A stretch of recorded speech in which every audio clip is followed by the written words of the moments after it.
67. Mencium di bawah sinar bulan. Di kediaman Lu. Setelah kembali ke kamar dan berganti ke piyama sendiri, Ningsi terbang seperti baut kilat dan berlari untuk menemukan roti kecil. Harta kecil, Bibi sedikit takut pada hari ini, bisakah aku tidur denganmu? Roti kecil itu sangat ramah, tentu saja. Dia dengan senang hati memberikan lebih dari setengah ruang di tempat tidurnya untuknya. Terima kasih sayang, selamat malam sayang. Kau jimat perlindungan Bibi ini, aku akan menghitungmu untuk menyelamatkan hidupku malam ini. Semua yang terjadi hari ini terlalu menarik. Jantung kecilnya masih berdetak kencang bahkan sampai sekarang. Setelah acara hari ini, dia bisa merasakan bahwa penghalang tipis dan kabur antara dia dan Lu Tingqiao menjadi sangat rapuh sehingga bisa pecah dengan satu sentuhan. Jika itu benar-benar hancur, maka dia benar-benar tidak akan tahu apa yang harus dilakukan. Untungnya, roti kecil di pelukannya berfungsi sebagai obat penenang yang hebat. Setelah jantungnya berdebar selama setengah jam, dia perlahan tertidur. Ningsi memiliki roti kecil sebagai obat penenangnya, tetapi seseorang merasa sulit untuk tidur sendirian. Pada larut malam, asap di ruang kerja menjadi sangat tebal sehingga terasa seperti kabut tebal. Tidak heran Cheng Feng tidak dapat menemukan identitas kedua orang yang telah mengirimi Ningsi hadiah itu pada hari yang ditentukan. Salah satu dari mereka sebenarnya adalah pengkhianat tersembunyi. Raja Iblis yang rusak. Baru sekarang dia ingat bahwa mereka memiliki obrolan kelompok keluarga, dan Jiang Muye menggunakan nama panggilan aneh ini di sana. Dia belum menghubungkan titik-titik bersama sebelumnya. Adapun orang yang menandatangani sebagai YS, belum ada petunjuk sampai. Dalam kegelapan, pria itu mematikan rokoknya, berdiri dan meninggalkan ruangan. Dia mendorong pintu ruang tamu dengan ringan, dan melihat bahwa itu kosong. Alis Lu Tingqiao sedikit bergeser. Dia berbalik dan melihat ke kamar sebelah. Seperti yang diharapkan, Ningsi memeluk Little Treasure dan tidur nyenyak. Gadis ini cukup pintar. Namun, apakah dia benar-benar berpikir bahwa itu dilakukan begitu saja? Lu Tingqiao berjalan ke tempat tidur kecil, dan dengan ringan mengambil tangan kecil yang Little Treasure gunakan untuk meraih pakaiannya. Dia bertukar mainan lembut, lalu langsung membawa Ningsi pergi. Saat berada di alam mimpi, Little Treasure mengerutkan kening dan tangannya yang kecil mencari-cari sesuatu, sebelum meraih yang mewah. Setelah selesai menipu putranya, Lu Tingqiao langsung membawanya ke kamar tidur utama. Dengan gerakan lembut, dia menempatkannya di tempat tidur, lalu duduk di samping tempat tidur. Dia dengan lembut membelai kunci sutra gadis itu dengan tangan yang sedikit kapalan, lalu matanya, dan pipinya. Seperti binatang buas sebelum makan, dia sangat sabar, namun menikmati saat ini sebelum makan.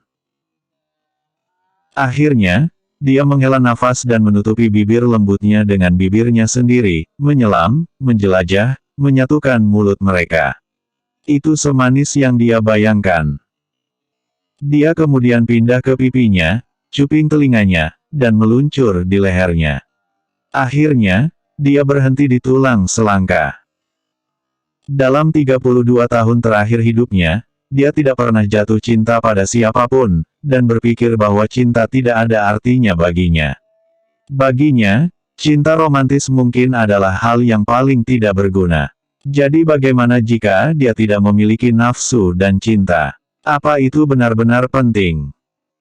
Dia tidak pernah berpikir bahwa cinta akan, suatu hari, menerobos hidupnya dengan cara ini. Gadis yang 8 tahun lebih muda ini, telah membuatnya lengkap.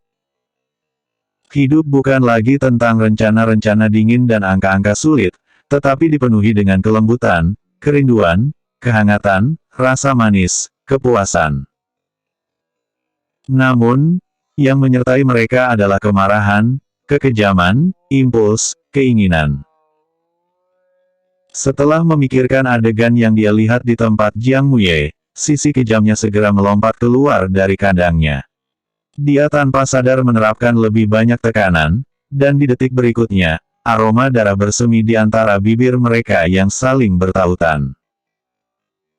Gadis di bawahnya mengerutkan kening dan punggung Lu Tingqiao menegang. Namun, dia hanya menyaksikan dia memukul bibirnya sebelum dia kembali tidur nyenyak. Benar-benar tidak berperasaan dan tidak berpikir. Lu Tingqiao menggunakan ujung jarinya untuk menyentuh bibirnya yang lembab dan bengkak.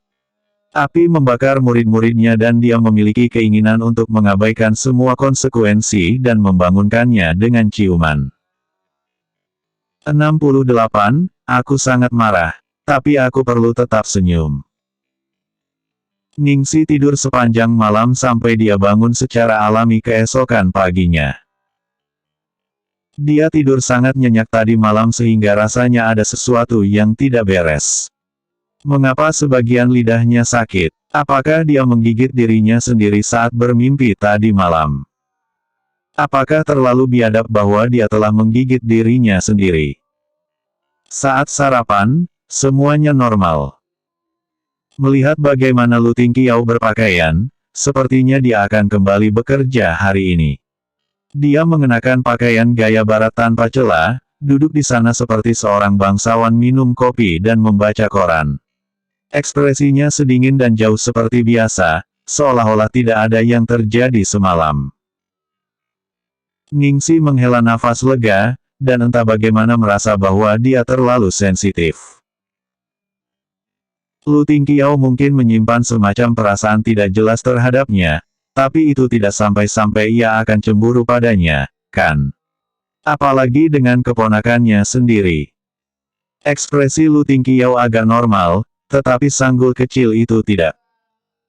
Dini hari, roti kecil itu membawa ekspresi kaku dan telah merajuk, seolah-olah seseorang telah mengambil sesuatu darinya. Ningxi meletakkan pangsit kukus di mangkuk roti kecil dan bertanya dengan penuh perhatian, "Sayang, apa yang terjadi? Apakah kamu tidak bahagia?" Sanggul kecil itu melirik ayahnya yang tersayang, yang berpura-pura seolah tidak terjadi apa-apa, dan dia semakin marah.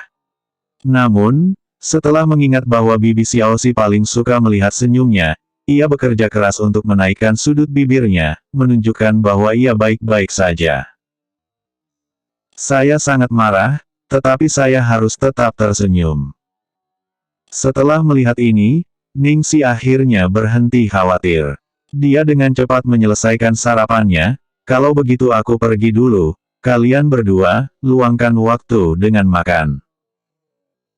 Hari ini adalah hari pemimpin pria kedua akan datang ke lokasi syuting. Jadi, akan lebih baik jika dia sampai di sana lebih awal. Ketika dia akan mengambil tasnya dan pergi, roti kecil telah berjalan ke sisinya di beberapa titik, dan tangan kecilnya mencengkeram pakaiannya. Ningxi bingung, ada apa? Melihat bahwa dia tidak mengerti, wajah roti kecil itu penuh dengan keluhan. Dengan ekspresi seolah-olah dia telah kehilangan dukungannya, dia hampir menangis keras. Ningxi menggaruk kepalanya dan berpikir lama, tetapi tidak bisa mengerti apa yang telah ia lakukan salah. Akhirnya, dia hanya bisa mengirim tatapan memohon bantuan kepada Lu Tingqiao. Lu Tingqiao meliriknya, lalu mengingatkannya dengan nada tenang, "Kamu lupa memberinya ciuman selamat tinggal." Maaf. Ningxi memukul kepalanya, dan akhirnya ingat. Little Treasure melambaikan tangan kepada Bibi Xiaoxi, lalu berbalik dan menghadap ayah kesayangannya. Wajah mungil yang imut itu segera menunjukkan ekspresi yang sangat marah. Dia sepertinya berkata, "Jangan mengira kamu dimaafkan hanya karena kamu membantuku sekarang." Dengan ekspresinya, Lu Tingqiao bertindak seolah-olah dia tidak melihat kemarahan putranya, dan menyeruput kopi dengan tenang dan tenang. "Maaf, aku tidak mengerti apa yang ingin kamu katakan. Jika Anda ingin berbicara dengan saya, maka bicaralah atau tuliskan. Little Tracer bahkan lebih marah setelah mendengarnya. Bahkan dengan bantuan Ningsi, kemampuan komunikasinya hanya pada tingkat penulisan kata-kata sederhana, ekspresi dan tanda baca. Dia belum pernah menulis kalimat yang panjang sebelumnya, belum lagi membuka mulut untuk berbicara. Akhirnya, dipenuhi amarah, ia menulis satu kata dalam bahasa Inggris pada notepadnya, pencuri. Lu Tingqiao melirik kata itu dari sisi matanya, dan pura-pura tidak mengerti, apa? Kami dirampok. Kali ini, harta kecil sangat marah sehingga pipinya mengembang. Mengubur kepalanya ke dalam notesnya, ia menulis beberapa kata dengan gelisah, dan itu bahkan dalam bahasa Mandarin, kamu mencuri bibi Xiao Si tadi malam. Melihat deretan kata-kata itu dan melihat bahwa Little Tracer telah menulis kalimat yang tepat, tata bahasa dan semuanya, Lu Tingqiao akhirnya puas. Meletakkan korannya, dia memandang putranya dan bertanya dengan nada yang signifikan, kamu tidak ingin bibi Xiao Si menjadi istriku? Milikku. Little Tracer menulis di notepad. Lu Tingqiao mengangkat alisnya, sayangnya, kalian berdua tidak kompatibel. Anda lebih muda darinya pada 19 tahun. Jangan bilang kamu ingin dia menunggu selama itu untuk kamu dewasa. Little Tracer menundukkan kepalanya dan mulai menggambar lagi, dan menggambar telur yang sudah rusak. Melihat telur busuk yang hidup, jejak senyum muncul di wajah Lu Tingqiao. Aku berbicara yang sebenarnya, bukan? Ketika dia selesai mengatakan itu, dia berhenti sejenak sebelum melanjutkan dengan nada menyihir. Namun, jika dia menjadi istriku, itu akan berbeda. Dia akan menjadi ibumu. Ibu. Mendengar kata itu, roti kecil itu membeku sesaat. Dia melihat ke bawah dalam pemikiran yang mendalam, perjuangan batinnya dan pikiran goyah yang jelas di wajah kecilnya. 69, kakiku jadi tampan goyah. Para pemain dan kru sama seperti biasa, tidak ada perubahan karena kedatangan pendahuluan pemimpin pria yang kedua. Sekelompok wanita muda mengelilingi pemimpin pria, Zhao Sisu. Wajah mereka penuh kekaguman ketika mereka mendengarkannya menceritakan saat-saat kemuliaan di lingkaran hiburan. Jia Qingqing dan Ning Xueluo menjadi semakin dekat, dan saat ini sedang mendiskusikan gelang berlian yang baru saja dibeli ayahnya untuknya dengan semangat tinggi. Hanya Ningsi yang melihat ke sana-sini, karena dia memiliki terlalu banyak adegan dengan pemeran utama pria kedua. Keterampilan memimpin pria kedua akan memiliki efek besar pada pekerjaannya. Jia Qingqing memamerkan gelang berlian berkilau di pergelangan tangannya, ekspresinya jelas menatap Ningsi. Xueluo Jie, lihat bagaimana dia begitu bersemangat menunggu pria itu datang. Dia benar-benar percaya pada kata-kata sutradara. Apakah dia berpikir bahwa aktor yang baik akan datang hanya karena dia menunggu seperti itu? Ning Xueluo memiliki ekspresi tak berdaya setelah mendengar ini, dia berkata dengan nada tidak senang, oh Anda, jangan terus mengkritik Ningsi. Dia memiliki adegan terbanyak dengan pemeran utama pria kedua, wajar jika dia lebih peduli padanya. Hehe, sebenarnya ada beberapa dari mereka, dan ada banyak adegan ciuman dan ranjang. Untungnya, saya tidak mengambil peran itu pada awalnya, kalau tidak saya akan dimanfaatkan. Jia Qingqing bersukacita. Setelah dia selesai mengatakannya, dia memandang iri pada Ning Xueluo. Xueluo Jie masih memiliki yang terbaik. Pacar Anda sangat tampan, dan pasangan Anda juga sangat tampan. Pada saat ini, suara bersemangat sutradara Guo Qisheng terdengar dari pintu masuk set. Ayo, ayo, semua orang datang. Pemeran pria kedua kami, aktor untuk Dr. Saleh Sun Huanxing ada di sini. Semua orang datang dan menyambutnya. Para pemain dan kru mengembalikan balasan yang tersebar, dan Zhao Sizu sama sekali tidak berniat untuk bangun. Para wanita muda juga masih mengelilinginya, berjuang untuk membiarkan dia membaca telapak tangan mereka. Jia Qingqing memberi tes penuh penghinaan, dan bahkan tidak repot-repot memandang ke atas. Ning Xueluo menyentuh riasannya sebelum bangun dan membujuknya, kita harus tetap datang dan menyambutnya, kita semua adalah kolega di sini. Saat itulah Jia Qingqing dengan enggan mengikutinya keluar dari ruang istirahat. Ningsi secara alami berlari cepat pada saat pertama, dan meraih kepalanya untuk melihat. Detik berikutnya, seluruh tubuhnya membeku seolah-olah dia telah disambar petir surgawi. Pria di sebelah sutradara adalah rambut pirang yang menarik itu, bahkan jika dia mencoba menipu dirinya sendiri dengan berpikir bahwa dia telah melihat secara salah, itu tidak mungkin. Mengapa pemimpin laki-laki kedua menjadi sesama itu? Ini tidak mungkin menjadi nyata. Dari arah pintu masuk, pesuruh Xiaoli tiba-tiba berteriak dengan keras seolah-olah dia terbunuh. Ahahahahahahahaha. Jia Qingqing mengerutkan kening dalam, apakah kamu gila? Untuk apa kamu berteriak? Setelah mengatakan itu, dia melirik dan melihat pria itu mengikuti di belakang direktur. Ah, dia juga berteriak sekali karena kaget. Apa yang terjadi? Tanya Ning Xueluo.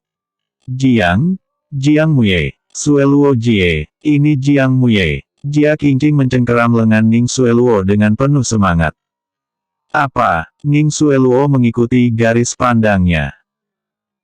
Dia melihat bahwa sutradara saat ini dengan gembira berjalan di depan, sikapnya sopan dan penuh perhatian, sementara seorang pria pirang mengikutinya dari belakang.